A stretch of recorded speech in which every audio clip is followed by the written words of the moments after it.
on TV is the best, so watch it now.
Morning, afternoon or evening, depending on whereabouts you are at the moment. We're stood outside of a market stall. For as long as I can remember, there's always been a market in Andover.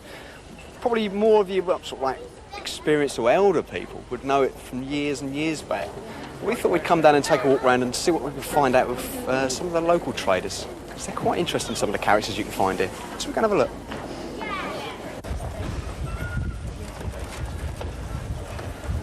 One of the chaps that's with me now is a guy called Dave Willis. I've actually known Dave for quite some time. He's got a stall on the market, Street Trend.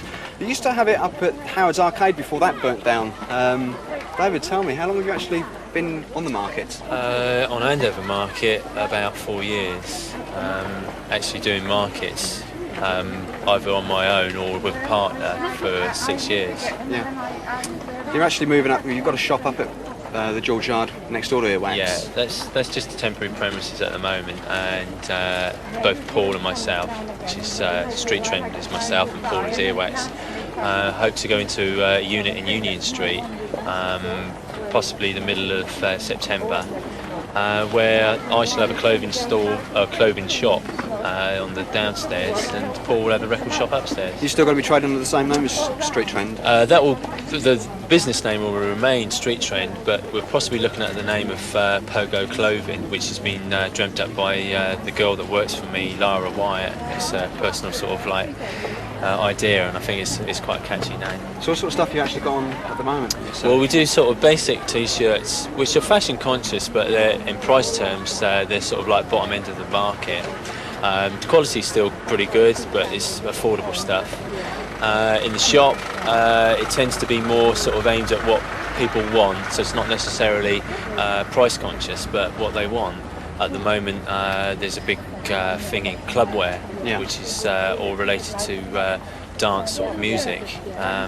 We've just got a range of t-shirts, Nervous New York, 8 Ball. Got a range of jeans in at the moment called Blur Ball, and they're really sort of over the top in their appearance. They're really baggy, ultra baggy, lots of sort of detail on them. And they retail at £33, which is cheaper than what I'm retailing the Levi's at. Yeah. You know, so it's basically, if it's in fashion, it will sell. Yeah, you actually mentioned the recession there. How badly did that affect you? Very badly, very badly indeed. Yes. For myself, I suppose I've been sort of suffering for nearly 4 years of it now. So you haven't been to the Caribbean for some time? No, not a long time. Anyway, David, thanks very much for your time. Thank you. Hey, look at these chump chops, superb. And that one. Hey, and another one. Go on. Well over the weight, the ounces are down to you. Hope my government can't see that. Hey, how are we going down there? Hey, I'm a tennis. Anybody else like English sport? I'm now down here with Mark Wickenden. He's the actual purveyor of meat. Smart, tell me, how long have you actually been doing that? Around 16 years. Not myself personally. Obviously, I'm too young, but my family before me, my father and my brothers. I'm the last of 5 brothers, you know. They're basically all in the meat trade. You've got quite a good spiel and a bit of the patter and sort of sell it. It's quite amusing sometimes. Yeah, it's interesting. I enjoy it, you know. It's not really like work, it's more fun for me, you know. Or entertainment. Yeah, but as again, you know, there's a guy, Brian, and my father. We've all learned, all us brothers have learned from our, you know, fathers and that, and it's a trade that's been passed on. It's not something that is written down. It's more of a, you know, it's in your blood, you know. I find it easy. I know that sounds a little bit over the top, but it's enjoyable for me, and it's a good way of earning a living, you know. Yeah, I was just going to have that done, please. I'm now actually with Dave Mellor. He's got a golden jewellery store. David, tell me how long have you actually been here? Since 1980. 1980. Yeah, I was young when I started here. You were young? Yeah. I was going to say.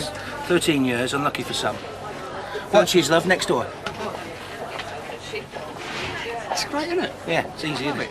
So, you must know some sort of quite funny stories then about Andover and sort of the local area. Well, yeah. I mean, there's once upon a time when the pubs used to kick out at 2:30 on a Saturday. It was quite entertaining because they used to come down the corridor down there and stagger and fall over the stool. And whenever you wanted a policeman, you couldn't find one. It's about the same as it is, isn't it? Yeah. Other stories when the stalls were taken off the ground and the market superintendent wanted to know where we were when we'd gone home. So what sort of stuff do you actually use? Quite a wide selection. Yeah, everything I sell on here is either the same or better than any high street jewellery shop in this town. The only difference is the price. It's going to be a lot cheaper here. You still sort of obviously go for the same guarantees and same products, same guarantees. Just to keep the customers happy all the time. Yeah, we were talking to Street Trend just down the road, Dave Willis, and we were saying to him about the recession. How badly has it affected you? Well, I can only take my wife out for cod and chips now. Cod and chips? Yeah. That's on a Saturday night, and I can't eat beef on Fridays, obviously. I can't eat beef anyway. Anyway. Yeah, it's been hard, it's not been easy, but then again, I've never known times like this. It's funny actually, you sort of like stand from this side of it, it's quite unusual because you're about 6 foot taller than what you are when you stand the other side.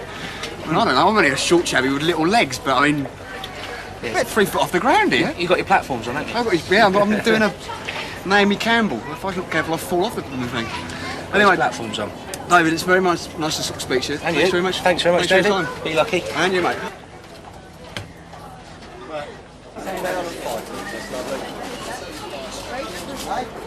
And how much was that? Potatoes a bag. Well, whole bag. Yeah. How much are they? Well, it's £3.50 a bag to the large ones, or £10 per pound. Is that too much? No, I'll have the large bag. Well, that's 2 bags, yeah. Anything else, sir? That's all. That's 620s, I think, yeah? Do some of this next week, Satsuma wrestling. Satsuma, yeah. Satsuma wrestling, it's going to be a giggle. Big fat blokes in suits, it's going to be great fun. Potatoes, yeah. £5.50 or £10. George, bang his house this guy, can you? We're here this morning now with John Woodward, who's been running around like a lunatic. I could not believe this man has served like 5, 6 customers in the space of 2 minutes. John, tell me. He's pinned me down. I've pinned you down, I've managed to get you. How long have you been with it, man? In this market, 4 years. It's been 4 years. 4 years. And sort of like general... Trade goods, yeah. General fruit and veg. Yeah. It's great. You've seen some of this. This is Size of these plums, yeah, look. How much are these plums? Peaches, no, next 40 pence a pound. 40 pence a pound, where can you get them? You can't get them in the shop any cheaper. 6 pence a pound mushroom. Look at that. New out, mum. And here it comes. It's great, isn't it? Fashion accessories as well. Peaches. This guy knows how long we've been here. Look, he's been here. Look at that. This guy's been here since he was 12. I mean, look at him. Look at him. He's gone grey. Ah, never mind. He's waiting to be served there. What we got here? We've got to serve that. We're going to serve that, man. What Who's serving me up? Who's the Mr. in here? Whack him in there. What we got? Straight in there. That's 60 I would pence. know. You good, would I? 60 pence for 2 cabbages. That's something else, isn't Give it? us your cabbages. Who wants a bit more of this over here then? Come on, matey. True, mate. I'll 60 stand pence out. for them. £1. What's that? Wait again. Straight in that bag. £1.50. £1.50, please, for the old cop. Right, and then give him half a good change. Right, innit? Half a quid change. There There we you go. go, Right, lovely. John, thanks very much for your time, mate. Much yeah. appreciated. See you again. Thanks on now. Yes, please. Bye now. And next, please.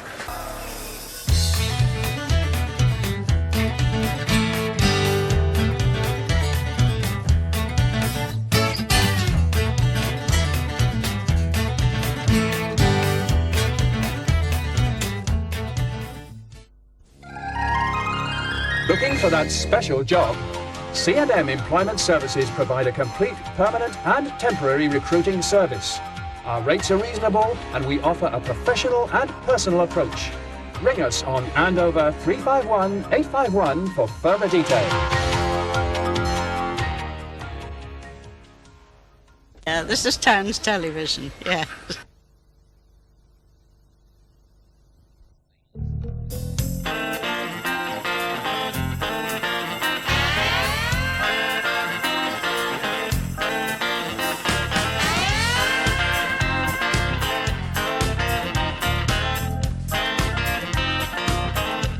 So Claire, what are you doing here?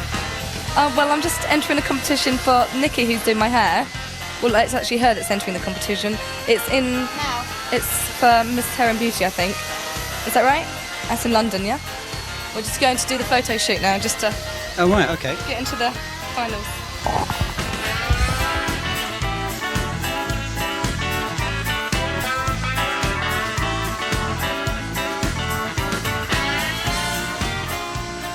We've cut the fringe very blunt because it's sort of in fashion at the moment.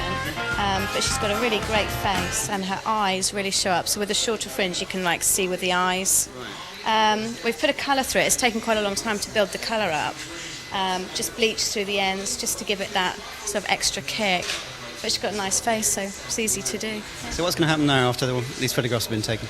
They're going to, when they go upstairs, Michelle and Jan just check through and see like with the face shapes and see what look good, because some people look nice to look at but other people don't look good on sort of pictures, and then they're sent off to London, and then once a couple are picked and then we all trundle up to London. Okay, what's the name of this competition? Miss Hair and Beauty. Miss Hair and Beauty. Okay, well congratulations and hope you do well. Thank you.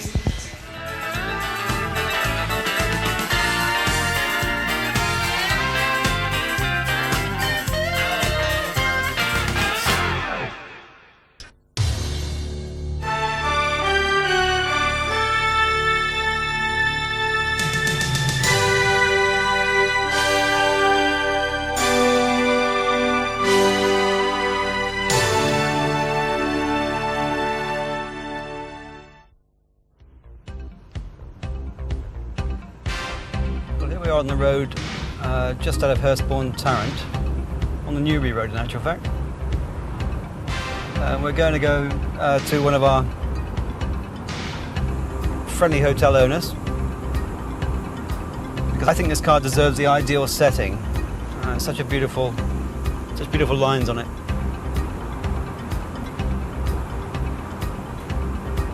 And any viewers who've been watching Town TV will recognise where we're just about to go.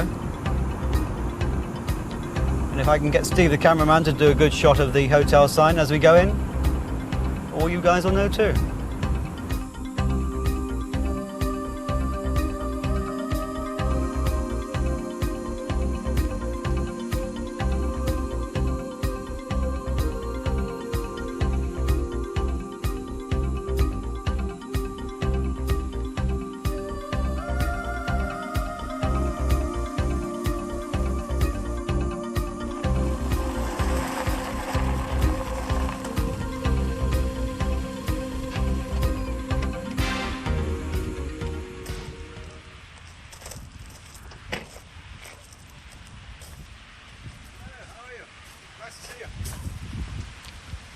Well, here we are. Town TV's on location again at Esseborn Manor Country Hotel. But this time we're actually looking at the new Rover, and it's a Rover 600 series. And this particular model is a Rover 620 SI. And it's a beautiful looking car, and obviously Esseborn Manor is a very good place to look at it. It's very quiet and smooth, and as the brochure says, it's got exceptional refinement. But some of the journalists have written very well about the car. What Car, for instance, said in April '93 that the overall impression is one of quality, and the 600 is superbly laid out. What Car again in April '93, the interior is no less impressive. Climb into the driver's seat and the immediate effect is one of spaciousness. And the Yorkshire Post in April '93 said the Rover 600, the exterior is elegant and exciting. The interiors are bespoke and beautiful. You need to drive it only a few miles to love it. The engines are first rate, the transmission is flawless, the handling is as poised as a best sports saloon. Well, Henleys in Wayhill Road have loaned us this Rover to have a look at, and I must say all at Town TV are very impressed by it. It's got a 16-valve engine, and it's very quick, very smooth. We like it. So we're going to try a little drive down the road now and see what we can capture on camera for Town TV viewers.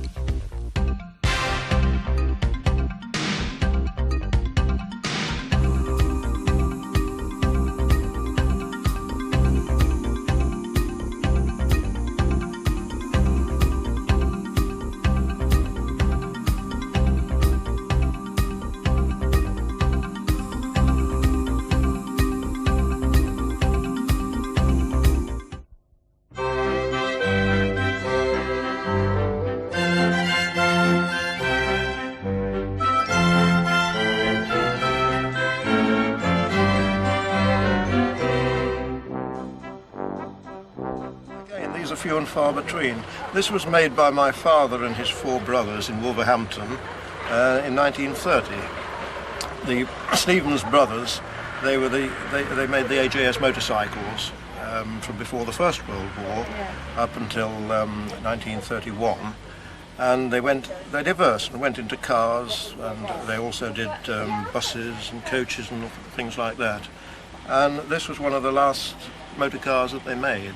They only did that, you could count them in their hundreds, not in the thousands. And there's very few of these cars about. Most of them are saloon cars. In fact, I had a saloon car, but I sold it on when I found this one, which is a rare car. And the AJS belongs, the initials are Albert John Stevens, who was my uncle. Your uncle? And I've got his same initials, and I'm Alec John Stevens, so we share the same initials. The AJS, that's very useful. And are you still touring it and take it about? Yes, we went down to Euro Disney on a sponsored tour last year to raise money for Save the Children, and we did over 800 miles in 4 days in torrential rain the day we left. But anyway, we got there and got back very safely. Got back. That's great news. So my wife was navigating. We only got lost once. Oh, it's lovely. Yes. So we're rather pleased with it.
Hi there, we're at Andover Leisure Center today. I'm talking to Tim Keeley. He's the captain of the Andover Squash Club.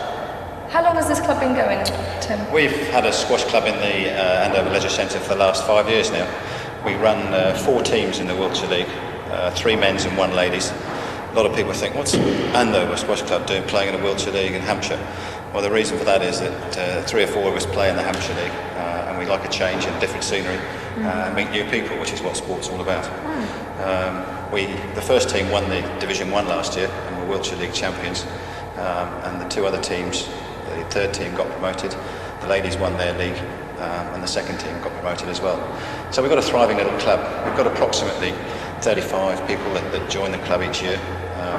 There's no actual joining, it's just a question of expressing a wish to play in the teams to me or to another, turning up. We run training sessions on a Saturday morning from August onwards right through the season, which ends. The season starts in September and ends end of March. Do you have any youngsters playing? Or yeah, we do.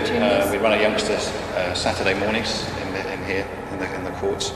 A chap called Jim Ingles, the club coach, takes the kids. We have about I suppose 15 or 20 kids. So anybody that wants to have a hit, I think the session is £1.50. So just come along and try the sport. Right, wow. It's a sport these days that's levelled out. It went through a boom 10 years ago, and it's levelled out now, and it's a thoroughly enjoyable game. Now the opportunity's here for everybody and all to try and play it, which I think I'm going to try to teach you now. Is that right? I think so. He says it's thoroughly enjoyable. I'll give you my opinion afterwards. So if we start off with the basics of it, and let me shake you by the hand. Nice to meet you. Okay, just relax the grip. Yeah. Brilliant. That's called the shake hands grip on the squash racket. I hope you're right-handed. I am right-handed. Yeah, good. Jolly good. Now. Right, so that's the basic grip, with a forefinger perhaps pointing a little bit more down the racket. That's yeah. Okay, does that feel comfortable? That's the most important thing. If it doesn't feel comfortable, just change it a little bit, but that's the basics of it. Okay? Now if we just move up to the front of the court here a little bit. Every shot you play in squash, you face the side walls. The natural reaction is to face the front wall where you're hitting it.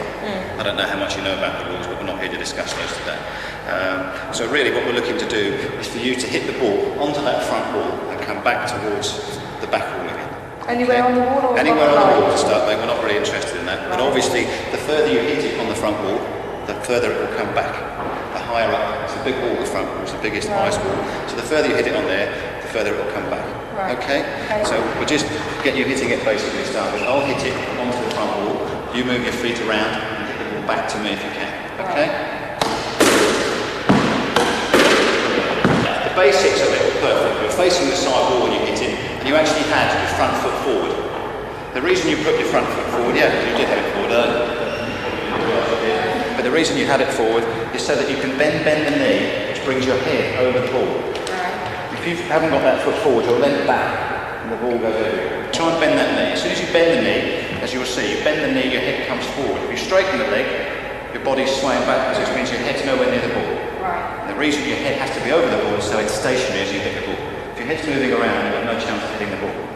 Okay? This time, as you hit the ball then, you went, woof, up came the head.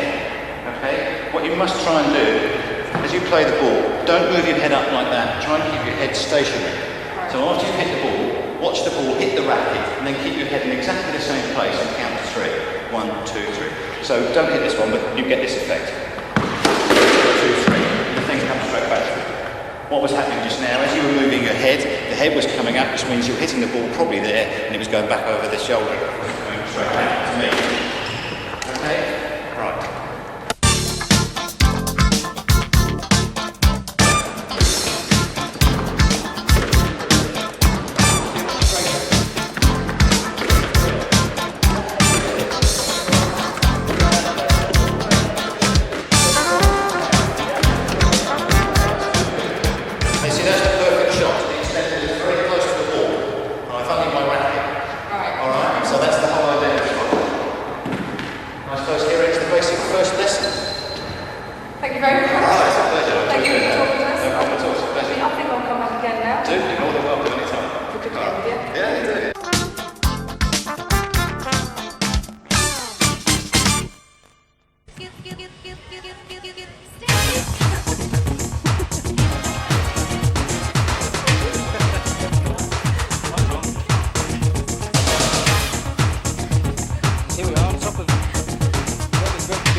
Commercial or domestic, KJM manufacture and install the very best high-security windows, doors and conservatories, unbeatable for looks, durability and price. For a free quotation, phone Andover 359 355.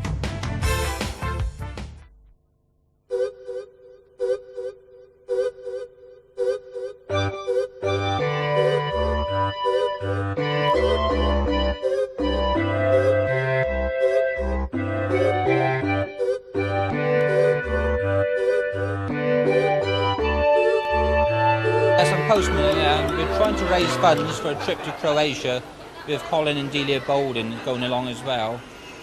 What we're after is they're going to concentrate on medical equipment and we're going to concentrate on food. We're going to 2 hospitals and an orphanage in Croatia, what have been badly damaged because of the obvious problems there. So at the moment we're approaching local firms. The main thing we're after is flour, sugar and any children's shoes. They're very important, especially with the winter coming on. So have you approached the Hovis Mills and these places here in Andover? Yes, we went to those last year. In June we went to a refugee camp at Mellor. But of course these big firms, they get approached all the time, so they're not really able to help us. We had a great deal of success with Mr. Whoopi. He gave us a ton of flour, and also a local firm, Eurochem, they gave us a ton of hand soap. That was nice of them then, that was good. That all helps, doesn't it? How does a busy man like yourself, doing this a very busy job, as we're all aware of, how do you find the time to do all this? You give up a holiday? Yes, the trips abroad are at my own leave, and of course with all my friends, they're fantastic, rallying round to help me. Without them I couldn't do it. It's very much a team effort here. And all out of your own pocket, presumably? Yes, it's just a matter of wives baking and, Postman, David, he's come off of nights to help out, so it's brilliant, really is. It's very commendable. I admire you all very much for doing it, and I'd like to thank you on behalf of all Andover Town TV viewers. What a good job you're doing. Thank you. Thank you very much.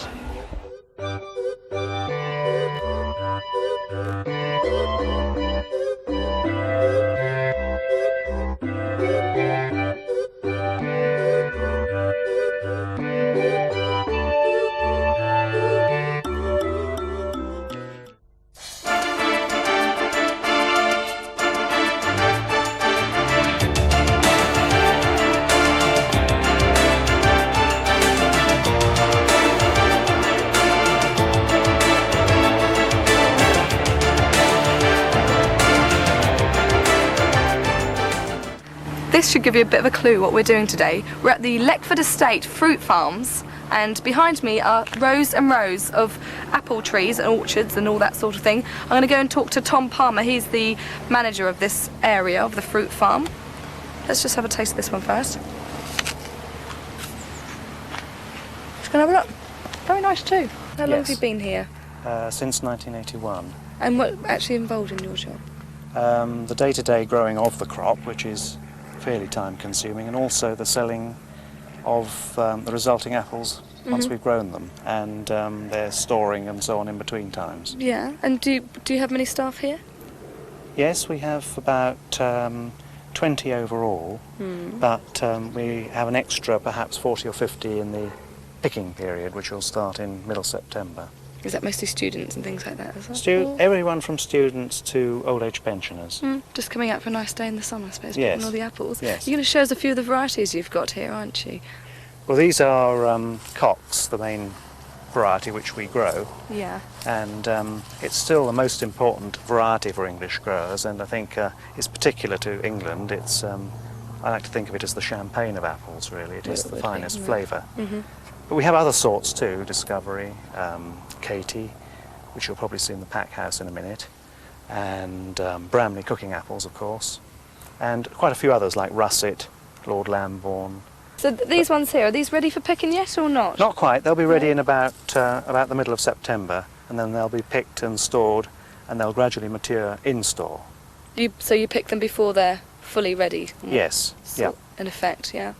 This tree here, the size of the trunk, I would say it's not a young tree, is it?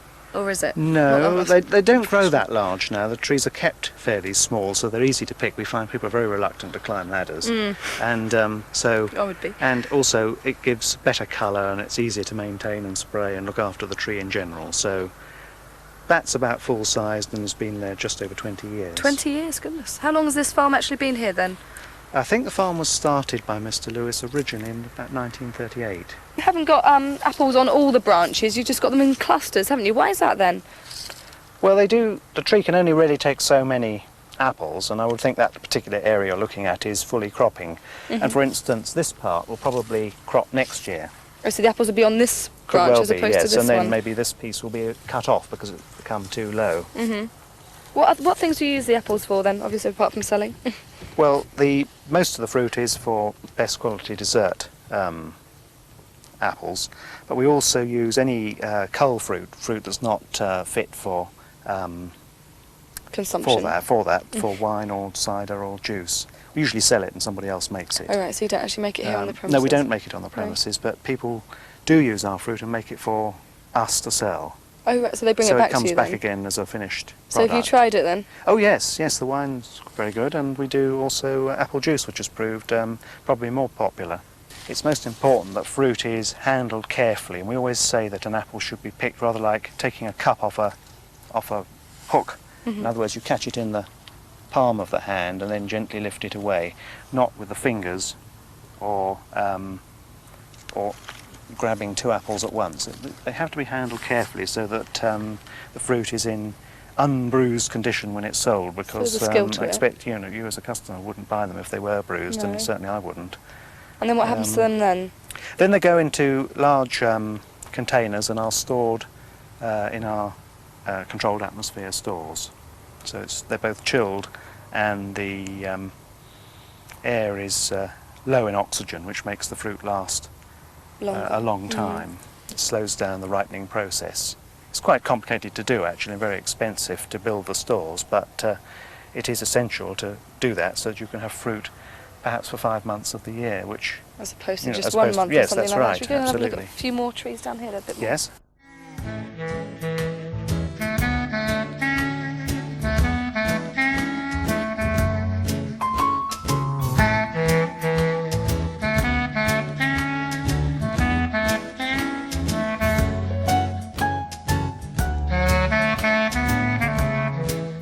We do have a lot of changes through the year. It's not one thing the whole time. It's the picking period, and then the pruning through the winter, and then the selling of the crop and planting new trees. So it's a constant change of job, really. So when you're pruning the trees, what you take off all the... What do you take off? All the excess, I suppose, is it? Well, it's difficult to say in a few words, but basically you need to space them out so that there's the right balance between growth and cropping wood. Yeah. And that way you hope to achieve suitable sized apples and good light penetration for the following season. They should crop every year, and that's why we've got other varieties in the orchard to provide the pollination. And we actually hire beehives, bring the beehives in to so that they can get on and pollinate the crop.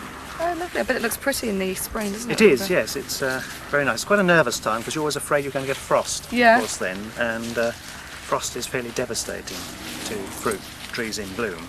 Right, well, I believe you're going to take us to the storage room, is it? Yes, I think storage area now? You can see some the variety Katie being packed there, which is a very colourful variety. Lovely.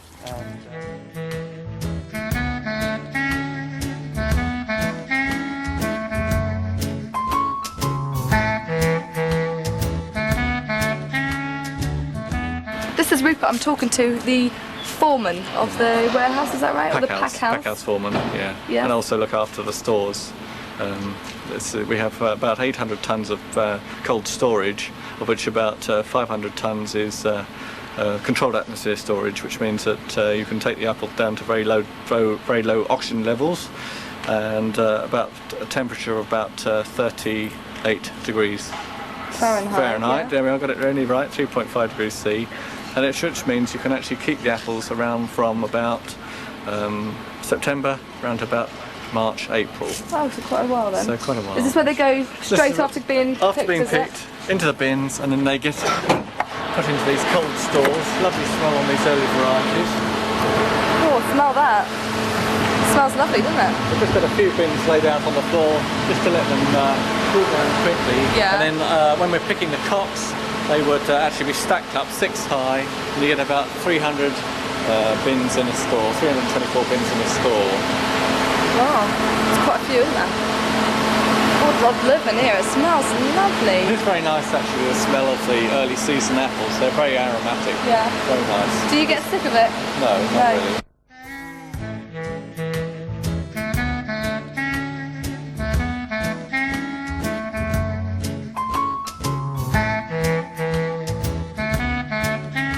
We bring the bins into the store, into the pack house. Yeah. And then we tip them on the apple tipper, so if you'd like to come around here.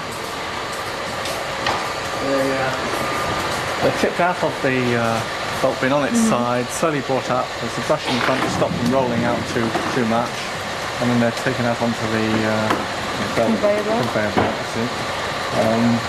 And then the very smallest ones are taken out of the run and go into the bin down the bottom there. For use for what? They're just apple juice. Is this all that man does all day, that gentleman? Precisely, yes. That's right. It can be quite cold out here, in fact, for him in the winter time. We have to obviously keep the apples as cold as possible.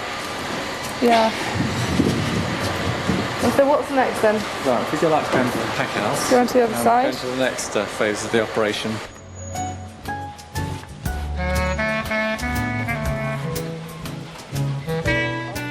Then after that section, they come through onto the selecting belt, and we have either 2 to 4 ladies, depending on the quality of the apples.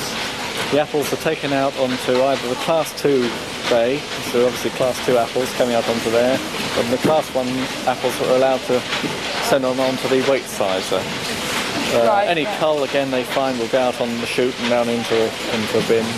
So is Class 1 better than Class 2? Yeah, that's right. Obviously Class 2 is less colour, a little bit more blemish on the apples. Right. And they come onto the packing units, where the ladies will, again, always looking for always checking all the time.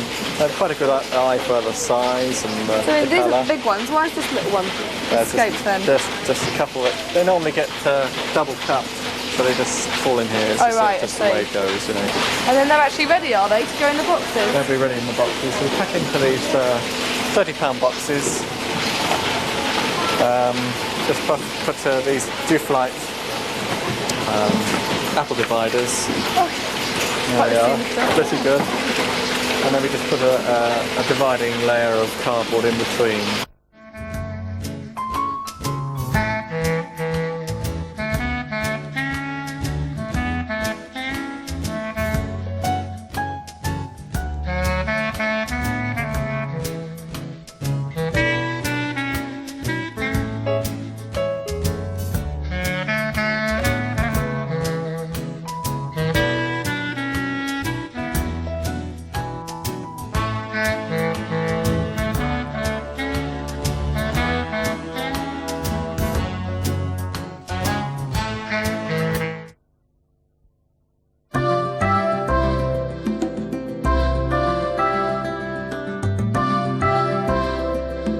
David Stuart, hello. You're the manager here of the Longstock Nursery, yes? That's correct, yes. How long have you been here? I've been here since '89. '89, so what's that, 4 or 5 years? 5 years yeah. now. How many acres of land have you got here then? Well, we've got over 100 acres here that we look after, and under the gardening side. Yes. What sort of things have you got here? Everything, or just... We've got about 60 acres of arboretum and Which a water is- garden. Right. Well, the arboretum's where we grow the trees and shrubs. Right. And we have the small commercial nursery here, and there's a 10-acre water garden. So you've got every type of plant here possible, have you? As many as we can get. And who do you supply to then? Members of the public. We Mhm. sell direct to the public from the sales point outside. Yeah. And what do you think is the most popular selling range? We specialise in hardy stock, that is shrubs and hardy perennials for your No, don't gardens. Yes.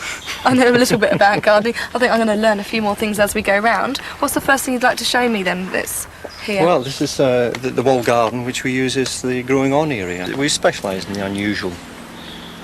Most of the garden centres in the area tend to grow the more commonly grown things, and we tend to specialise in the more unusual varieties or species. Right. Should we go and have a look down here, shall we? Yes, good idea. Let's go.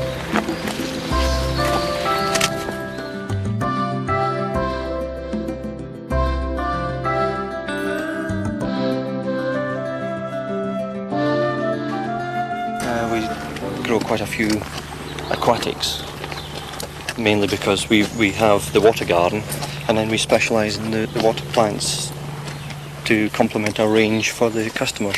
So water plants just survive basically on water, do they? That's absolutely. So, yeah. Self-explanatory, you've got to ask, haven't you? And this is what's left of our herbaceous perennials. What's herbaceous perennials mean? Well, it's plants that come up every year and die back Right. in the winter time. So what does biennial mean then, just out of interest? So biennial means that it lives for 2 years. Yeah. And it just dies altogether and never grows back again? A classic example of that is the foxglove. Right. I've got that in my garden. So it comes, you sow the seed, it comes up, flowers and dies. Now this is more of the plants that like to grow in drier conditions. They've got grey foliage. What's in those? What, are they greenhouses or not? Well, the Similar. polythene tunnels, it tends to give the shrubs a little bit more protection. Ideally we should have them out for the summertime. These should be empty, but running out of space. We've grown too many plants. Oh, that's a shame. I've got a big hole in my garden.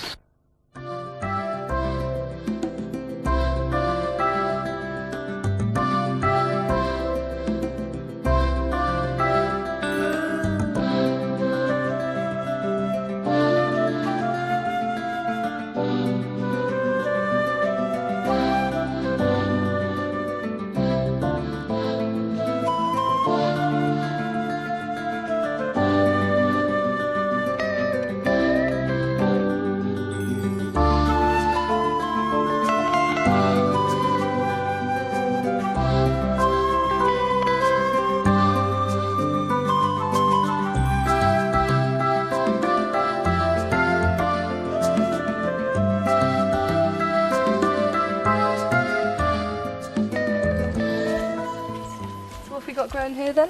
Well, this is the cyclamen that is native to Europe, and we grow them under this beech tree where they would be found naturally in the wild. I've actually seen them in Greece and in Italy. Well, these are dahlias, and originally they come from Mexico, South America. Make a wonderful display. There's so many different hybrids nowadays, but we actually grow these for cut flower. So what are called double-headed when there's more than one layer of flowers, or petals, or not? Well, it's a bit more complicated than that. These are all belonging to the same family as the daisy. Right. And each petal, believe it or not, is actually a flower in its own right. And, you know, and that's why it's called a composite flower.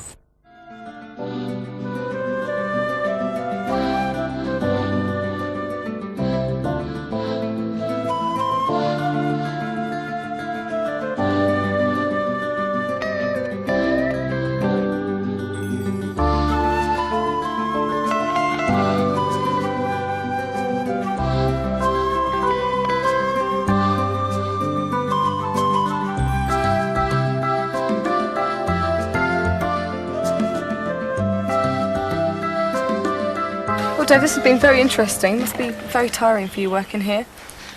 Well, it's a non-stop job, and we're kept busy all year, one thing or another. And anyway, we're always pleased to see people up here. That's killed me just walking around. I think we've only walked about half a mile. It's felt about 10 miles today. Well, it keeps you fit. It does. It's very energetic. Yes. It is. Thank you. Well, thank you very much for talking to Town TV. And hopefully we'll be able to come back later on in the season when you've got other blooms out. Is that okay? Yes, of course. That'd be wonderful if you do come back. Yes. Lovely. Thank you very much.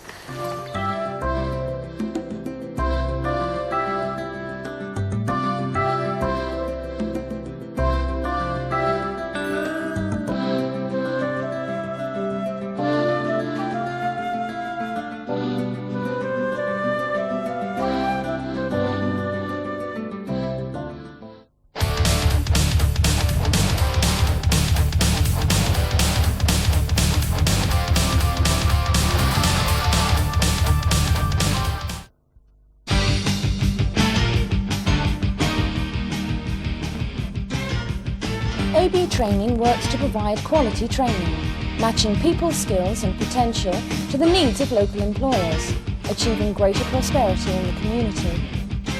AB Training is approved by Hampshire Training and Enterprise Council to operate new horizons for training. AB Training, making skills work. I'd like to thank all of you for watching me and my little show here tonight. If you've enjoyed it, then it's all been well worth it. Good night, good saying to Carol. Oh, no! I'm Carol.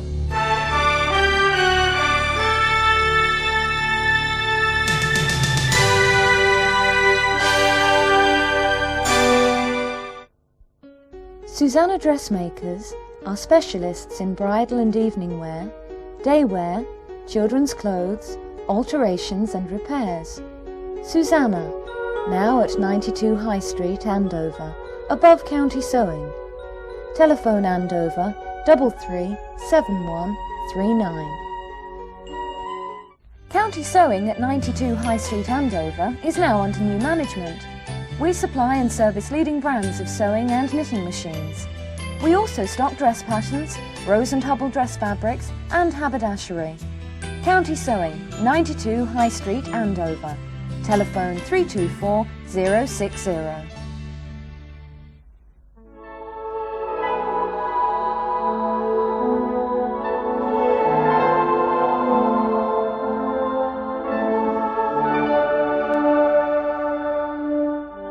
Well, here we are at the end of another crop season. We've had actually about 80% hoaxes this year. There's just around 20%, if we're lucky, of genuine ones. The hoaxers are doing their utmost to make it more difficult for us to actually find out the truth behind the circle makers. And they have a tendency to think that all crop formations are hoaxes. Well, if that's the fact, they've had to do up to date 4,500 at least. Now, we only have to prove that one crop formation is genuine and the argument is over, and I hope to do that now.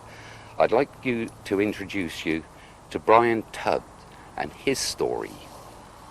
Brian, you're working as an engineer on combine harvesters. That's right. Yeah. And this happened over near Alresford, or at least on the Alresford Road, didn't it? Near probably the A272. Right. Yeah. It's the Winchester to Alresford Road. It was, I should think, about 3 harvests ago. Could be a year out there. And I was working on a combine harvester, and a chap who either was working for the farm or contracted to the farm came by and pointed out this circle, and he said that he'd witnessed the day before or whatever geese flying back from roof store the other way in the mornings, whichever. And he noticed that when they got to the corn circle, they skirted round it and wouldn't fly over it. Now, most of us know that birds in this situation fly in a straight line. And he said that if I was around about 5:45 that evening, I'd witness it, because birds, stick to this very rigid routine. You can put your watch right by them. So, as it turned out, I happened to be around at the time, so I hung on for about 20 minutes or so after I'd finished work, and sure enough, I saw them come back, and they did exactly what this guy said.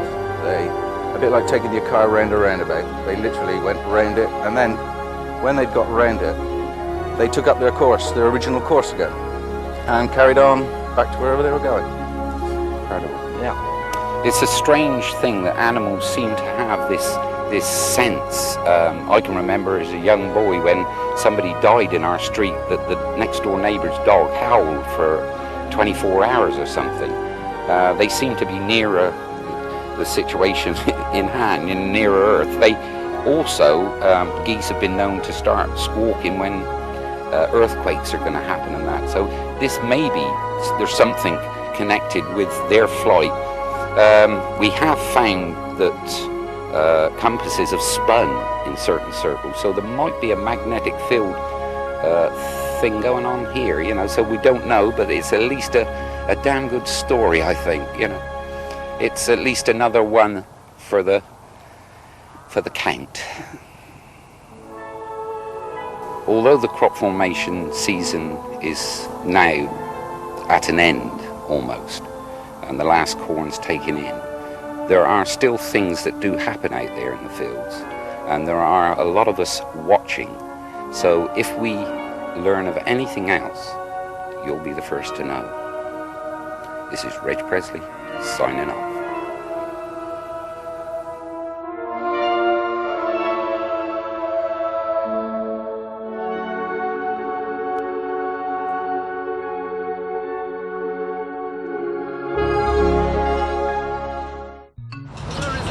The main industry on these islands. Surprise, surprise.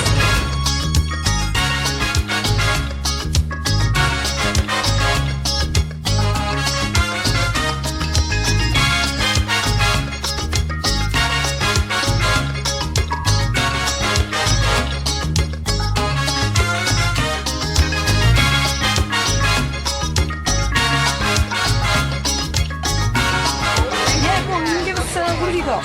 Orange or lemonade? Oh, do you want? Let's have a lemonade. Great. Let's go and watch them do this, shall we?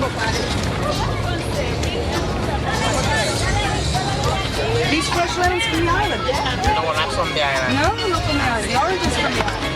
Nothing is from the island. Nothing is from the island. Now, isn't that interesting? Did you on holiday this year? Yes, we came back on Sunday. Did you? Where did you go to? Austria. Oh, lovely. What did you do there? Mostly walk and go up and down mountains. Did you do any skiing?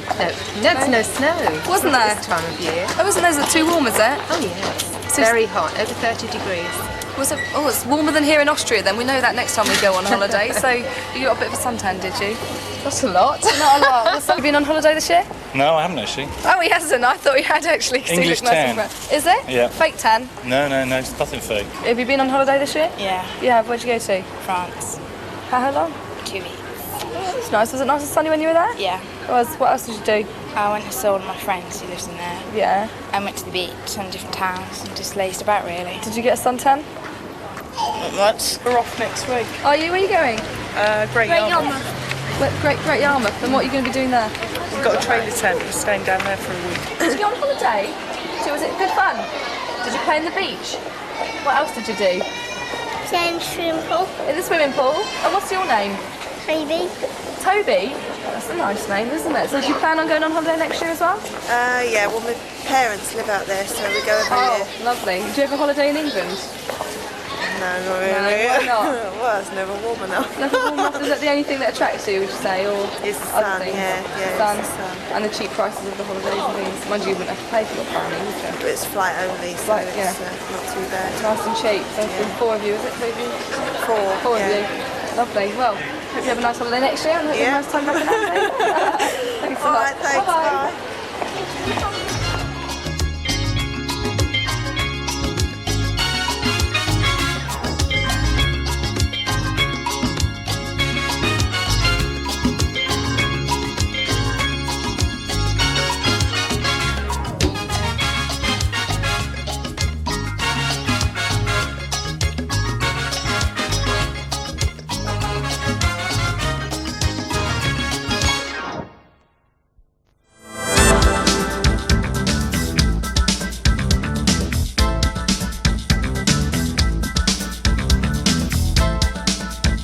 Moved on from the marketplace. I've changed jackets. We're in Foster's now with Phil, who's the assistant or stroke whatever manager he is of this particular branch. Phil, tell me, what sort of stuff you got in stock at the moment and what's selling? Well, I've just had all the new autumn lines in.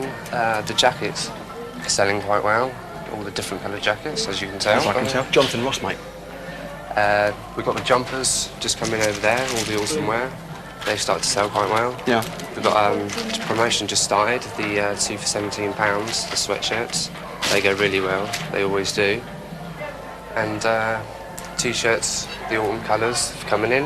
You sort of tend to cater for more the sort of the casual approach as opposed to sort of like something like Principles, where we're going actually in a minute. Yeah. With regards to they more formal, whereas you're more like casual. That's sort of right, yeah, run-of-the-mill, they tend to go, Foster's tried to go for the casual look. Yeah. This is a nice jacket. I do like this jacket. Have you seen this jacket? It's nice, isn't it? Discount. It's nice, look at it. It's even got the tags on it.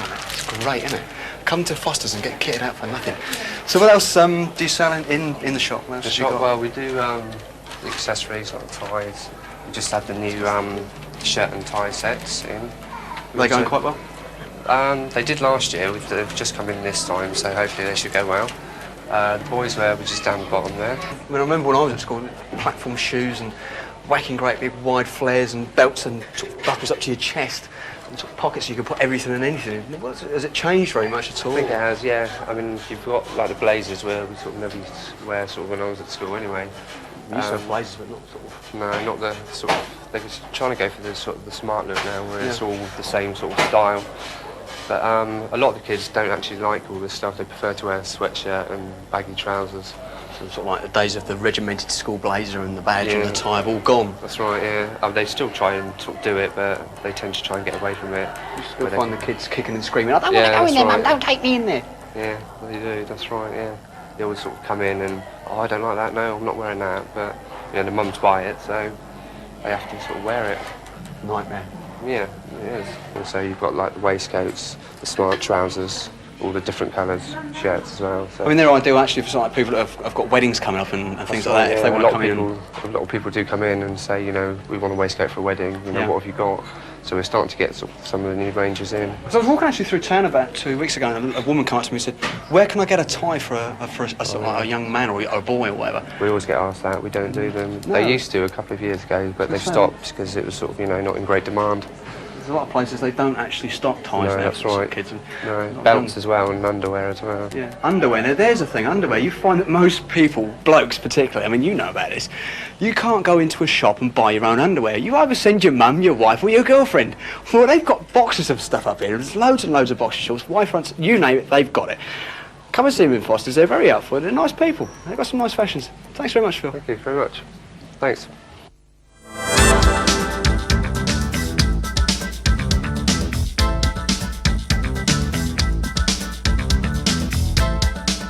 We've now come down from Foster's down to Principles for Men. I have Kathy Murphy with me at the present moment. She's the manageress of the shop. They tend to deal with more of a refined look as opposed to the casual wear. Sort of more of like I'm sporting a very nice tweed. And your jackets and trousers are more your suit side of it. How are they actually selling? But our suits always go very well because we haven't got much competitor in Andover, so we're quite lucky there. Yeah, so you sort of tend to look like a country gent as well. That's right, yeah. You've got some nice shirts behind us at the present moment. Yes. What do they actually retail at? They retail at, they sort of start at 15 and they go up to about 20, 25. So nice supposed to be at £25. 25, which is all cotton, yeah. That's nice as well. I like the ties. Some of the ties you've got there are really... Yes, yeah, we like to put the ties on them just to sort of like give the guys an idea what they could wear with it. What they can wear and what they should wear. Yes, what they should wear, yeah. It's quite nice, this jacket. So how much does this jacket actually retail at? Actually got quite a good bargain there. That was £100, it's down to £70. A bargain. Bargain. Because the other thing I've noticed about the shop is the way you actually present your stuff. It's like quite well set out, and you've got like a load of displays around the wall. Who actually does those? You do them yourselves? We actually do them ourselves, You yes. do those? Yes. Because, I mean, you go to some shops, and, I mean, you probably know yourself, you go to a shop and it's chuck it down, just like throw a box down here and do that there, but you come into this place, it's really nicely laid out. You can have a wander around and have a good time. Kathy's been really great. Let's go and have a look at some more stuff.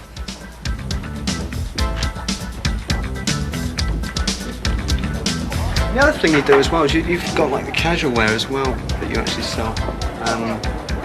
Obviously not a wide range, but more of a selective range. Yeah, we do tend to go more for a selective. We're not sort of like sort of do loads and loads of sort of lots of things. So we tend to sort of like, so it looks a little bit more sort of like selective. More selective. Yes. It's nice to come in and be a bit selective. That's right. It's quite true. But it's nice. It's a really nice shop. Thanks very much for your time, Kathy. That's quite all right. You're most welcome. Thanks Thank you very for much. coming.